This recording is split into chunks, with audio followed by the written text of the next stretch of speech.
నమస్తే డాక్టర్ గారు. నమస్తే. డాక్టర్ గారు, ఇంతకుముందు మన ఎపిసోడ్స్‌లో మీరు గృహ వైద్యంలో భాగంగా మనం నిత్యం కిచెన్‌లో ఉండే ఒక ఇంగ్రీడియెంట్ గార్లిక్ గురించి చెప్పారు. అలాగే మనకి మంచి రెస్పాన్స్ వచ్చింది. అండ్ ఇంకా కొంతమంది అడుగుతున్నారు, ఇలాగే మనకి కిచెన్‌లో రెగ్యులర్‌గా దొరికే ఇంగ్రీడియెంట్స్‌తో ఇంకేమైనా ఔషధాలున్నాయా?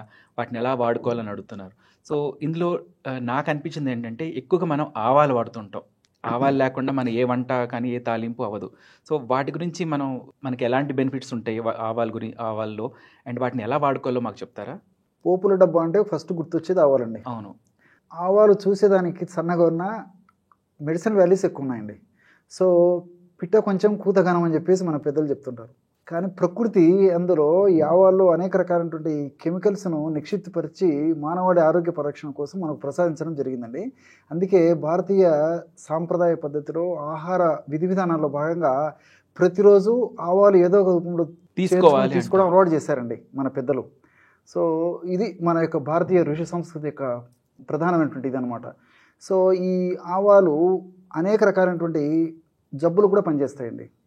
సో, సర్వసాధారణంగా ఆవాలు పోపుల డబ్బాలో మనం తిరుగుబాటు పెట్టుకోవడాని కోసము ఏదో ఆహారంలో వాడుకోవడానికే వాడుకుంటుంటాము. చాలామందికి అవగాహన కూడా ఉండదండి. ఒక ఆవాలు మనం వాటి మీద అవగాహన పెంచుకుంటే చాలా చాలా వ్యాధుల్లో కూడా ఒక ఔషధంగా వాడుకోవచ్చండి. అసలు కొంతమందికి ఆవాలు ఎందుకు వేస్తారో కూడా తెలియదు. పప్పులో వేయాలి కాబట్టి వేస్తారు అన్నట్టుగా ఉంటుంది. దాని నుంచి మనకి మెడిసినల్ బెనిఫిట్స్ ఉంటాయి, వాల్యూస్ వస్తాయని చాలా మందికి అవగాహన తెలియదండి. ఉండదు. ఎందుకంటే జీర్ణరసాలు బాగా ఉత్పత్తి అయ్యేదానికి, ఎంజైమ్స్ బాగా ఉత్పత్తి అయ్యేదానికి, ఆకలి బాగా అయ్యేదానికి, తర్వాత తీసుకున్నటువంటి ఆహారం బాగా జీర్ణం అయ్యేదానికి, తర్వాత తీసుకున్నటువంటి ఆహార పదార్థాలు ఉన్నటువంటి ఈ టాక్సిటీ ఏదైనా తెలిసి తెలియక కొన్ని రకాల రసాయన పదార్థాలు బాడీకి హాని చేసేటువంటి పరిస్థితి ఉన్నప్పుడు వాటిని డీటాక్సిఫై చేసేదానికి, ఇలాంటి వాటికి అనేక వాటికి కూడా ఈ ఆవాలు ఉపయోగపడతాయండి. అందుకే మన పెద్దలు పోపులలో తిరుగుమాతలో అది పెట్టడం జరిగింది. సో, ఔషధంగా అంటే ఏ ఏ వ్యాధులకు వాడుకుంటారంటే కామన్గా ఉండేటువంటి జబ్బులకు ఎలా వాడతారో చెప్తాను చూడండి. ఫర్ ఎగ్జాంపుల్, కొంతమందికి అన్‌కంట్రోలబుల్ యూరినేషన్ అంటే వాళ్ళు కంట్రోల్ చేసుకోలేరు అనమాట. పరీక్షలు చేసినప్పటికీ చాలామందిలో నార్మల్ రిజల్ట్స్ ఉంటాయి. మూత్రం వస్తే మాత్రం కంట్రోల్ చేసుకోలేరండి. అంటే ఆ బ్లాడర్ వీక్నెస్, ఇప్పుడు మూత్రాశయం ఏదైతే ఉందో వీక్నెస్ వల్ల, కండరాల బలహీనత వల్ల తట్టుకోలేరు అనమాట. చాలా ఫాస్ట్గా వాళ్ళకు యూరిన్కి వెళ్ళిపోతే కానీ వాళ్ళకు కంఫర్టబిలిటీ రాదు.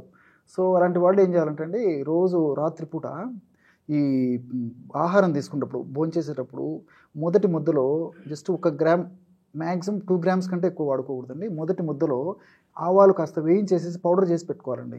కాస్త ఆవాల పొడి మొదటి ముద్దలో కలుపుకొని తీసుకోవచ్చు. వేయించిన ఆవాల పొడి వేయించాలి, మైల్డ్గా వేయించేసి మిక్సీలో వేసేసి పౌడర్ చేసి పెట్టుకొని ఒక పావు స్పూన్ నుంచి హాఫ్ స్పూన్ మ్యాక్సిమం అండి, అది కూడా హాఫ్ స్పూన్ కూడా ఎక్కువ అవుతుంది, 1 to 2 గ్రామ్స్ అని చెప్పుకోవచ్చు. 1 గ్రామ్ ఆర్ 2 గ్రామ్స్. సో, రోజు ఒక్కసారి తీసుకోవచ్చు. అలా కాకపోతే రోజు మధ్యాహ్నం పూట భోజనం అనేది తీసుకోవచ్చండి. రోజు ఒక్కసారి. కొంతమంది రాత్రిపూట టిఫిన్ చేసే అలవాటు ఉంటుంది, కొంతమందికి ఫ్రూట్స్ తీసుకుంటుంటారు. సో, అలాంటి వాళ్ళు కావాలంటే మధ్యాహ్నం పూట తీసుకోవచ్చు. అదొకటి. రెండవది ఏంటంటే, కొంతమందికి పడకలో మూత్ర విసర్జన సహజంగా కొంత వయసు వచ్చేంత వరకు పిల్లల్లో మూత్ర విసర్జన 3-2 ఏళ్ల వరకు కామన్ అండి అది. ఎందుకంటే మూత్రాశయ కండరాలు నార్మల్ స్టేజ్కి వచ్చి గ్రోత్లో భాగంగా ఆ స్టేజ్లో కంట్రోల్ ఉండదు కాబట్టి వచ్చేస్తుంటుంది. కానీ కొంతమందికి వయసు వచ్చిన తర్వాత కూడా యూరినేషన్ వచ్చేస్తుంది. వాళ్ళు మరి సైకలాజికల్ కూడా చాలా, వాళ్ళ కుటుంబ సభ్యులు వాళ్ళు చాలా ఇబ్బందిగానే ఉంటుంది, చాలా ఇబ్బంది పడుతుంటారండి. వీళ్ళకి ఏం చేయాలంటే ఈ ఆవాల పొడి, నేను చెప్పాను కదా సార్, ఆవాల వేయించేసేసి ఒక బాటిల్లో పెట్టేసుకొని ఈ పౌడరు పాలలో అండి 1 gram maximum, morning 1 gram, night bed time 1 gram, ఒక 50 ml గోరువెచ్చని మిల్క్, అంటే షుగరు ఇలాంటివి ఏవి వేయకుండా యాజ్ యూజువల్గా మిల్క్ కొంచెం గోరువెచ్చగా చేసేసి అందులో ఈ 1 గ్రామ్ పౌడర్ కలుపుకొని తీసుకోవాలండి. అలా కొన్నాళ్ళు తీసుకోవడం వల్ల కూడా ఏమంటే మూత్రాశయను బాగా పటిష్టపడి, అంటే మూత్రాశయ కండరాలు బాగా దృఢపడి బలపడి, సో ఈ ప్రాబ్లం యూరినరీ బ్లాడర్ మనకి స్ట్రెంత్ వస్తుంది. కొంతమందికి ఏమైందంటే ఈ కడుపులో కానీ ప్రేవులో కానీ నులి పురుగులు ఉన్నప్పుడు కూడా యూరినేషన్ పిల్లలకు ఎక్కువ వస్తుంటుంది. సో, నులి పురుగు కూడా తగ్గిస్తాయండి. అమీబియాసిస్ అంటారు, లేదంటే పురుగులు అండి, ఏలిక పాములు ఇలాంటివన్నీ ఉంటాయి కదండి. సో, ఈ పురుగులను కూడా సంహరించే శక్తి ఆవాల్లో ఉన్నటువంటి ఈ కెమికల్స్కి ఉందండి. సో, మల్టిపుల్ బెనిఫిట్స్ అనమాట. సో, కారణం ఏదైనప్పటికీ కంట్రోల్ లేకుండా ఇది పడకలో మూత్ర విసర్జన చేసేటువంటి వాళ్ళకు కూడా ఇది ఉపయోగపడుతుంది. తర్వాత ఈ నీళ్ళ విరేచనాలు, రకరకాల కారణాల వల్ల నీళ్ళ విరేచనాలు వచ్చేసి విపరీతంగా నీరసపడిపోయి ఒక్కొక్క స్టేజ్లో హాస్పిటల్ కూడా అడ్మిట్ అయ్యాల్సిన పరిస్థితులు కూడా వస్తాయి. ఎగ్జాక్ట్లీ. సో, అలాంటి వాళ్ళకి ఏమంటే కేవలం ఆవాలండి, జస్ట్ ఒక 50 ml గోరువెచ్చని వాటర్లో, అయితే భరించగలిగిన వేడి నీళ్ళైనా పర్లేదు, జస్ట్ 1 to 2 grams ఆవాలు యాజ్ ఇట్ ఈజ్ కమండి, పౌడర్ కూడా అక్కర్లేదు. ఆవాలు అలాగే వేసేసి గోరువెచ్చని నీళ్ళల్లో పొద్దున, మధ్యాహ్నము, సాయంత్రం, లేదా పొద్దున, సాయంత్రం, రాత్రి రోజు 3 సార్లు తీసేసుకుంటే విత్ ఇన్ ఎ డే అండి, తీసుకున్నటువంటి ఫస్ట్ సెకండ్ డోస్లోనే ఆ ప్రేవుల చలనం తగ్గిపోయేసేసి బాగా మోషన్స్, నీళ్ళ విరేచనాల సమస్య తగ్గిపోతుంది, ఆ ఇన్ఫెక్షన్స్ ఇలాంటివి కూడా తగ్గిపోతాయండి. సో అదొకటి. రెండోది ఏంటంటే ఇంకొక దానికి మోకాళ్ళ నొప్పులు అండి. మోకాళ్ళ నొప్పులకి సరే రకరకాల ఔషధాలు కూడా మనం వీడియోలో చెప్పాము, చాలా మంది వాడారు, ఫీడ్బ్యాక్ కూడా బాగా వచ్చింది. సందర్భానుసారంగా మీరు అడిగారు కాబట్టి ఆ మోకాళ్ళ నొప్పులకి ఆవాలతో కూడా ఒక మెడిసిన్ చెప్తానండి. అది ఎలాగంటే ఆవాల పిండి అండి, అంటే నేను చెప్పినట్లు పొడి చేసి పెట్టుకొని ఒక భాగం ఆవాల పిండి అయితే ఇంచుమించు 4 భాగాలు ఆముదం కలపాలండి. ఓకే. ఎందుకంటే ఆవాలు తీక్షణ గుణం. సో ఒక భాగం ఆవాల పిండిగా 4 భాగాలు ఆముదం కలిపేసేసి 2 కలిపిన తర్వాత కాస్త వెచ్చ చేసేసి ఈ మోకాళ్ళ భాగంలో అప్లై చేయాలండి. మోకాళ్ళ భాగంలో అప్లై చేసేసి 1 గంట సేపు ఆగిన తర్వాత గోరువెచ్చని నీటితో కడిగేసేస్తే ఆ ప్రాబ్లం క్లియర్ అయిపోతుందండి, ఇంకా ప్రాబ్లం ఉండదు. అట్లా రోజు ఒకసారి చేస్తుండొచ్చండి. లేదంటే రాత్రిపూట కూడా ఇదే పద్ధతిలో చేసేసి ఉదయం పూట కడిగేసినా సరిపోతుంది. సో ఈ విధంగా చేయడం వల్ల ఏమైందంటే ఇనిషియల్ స్టేజ్లో ఉన్నప్పటికీ లేకపోతే మోకాళ్ళ నొప్పులతో విపరీతమైన బాధపడుతుంటారండి. సో ఆ ఇమ్మీడియట్గా రిలీఫ్ వచ్చేదానికి జస్ట్ కడుపులోకి ఔషధాలు లేకుండా కూడా పైపూత మందు ద్వారా కూడా మంచి రిజల్ట్ వస్తుందండి ఈ విధంగా అప్లై చేయడం వల్ల.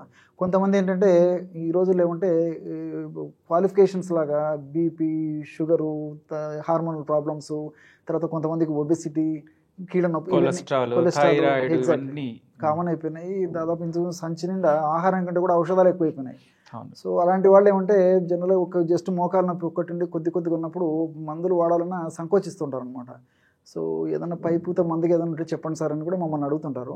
సో అలాంటి వాళ్ళకి పనికి వస్తుంది. అలా కాకుండా కూడా మిగతా వాళ్ళకు కూడా ఎవరికైనా ఇట్లా నొప్పులు తగ్గారంటే మోకాళ్ళ నొప్పులు నేను చెప్పినట్లు ఈ ఆవాల పొడి, ఆముదం పైపూతలాగా అప్లై చేసుకుంటే నొప్పి తగ్గిపోతుంది. సైడ్ ఎఫెక్ట్స్ ఉండవు, అన్ని సైడ్ బెనిఫిట్స్ ఉంటాయండి, ప్రాబ్లం అయితే ఉండదు.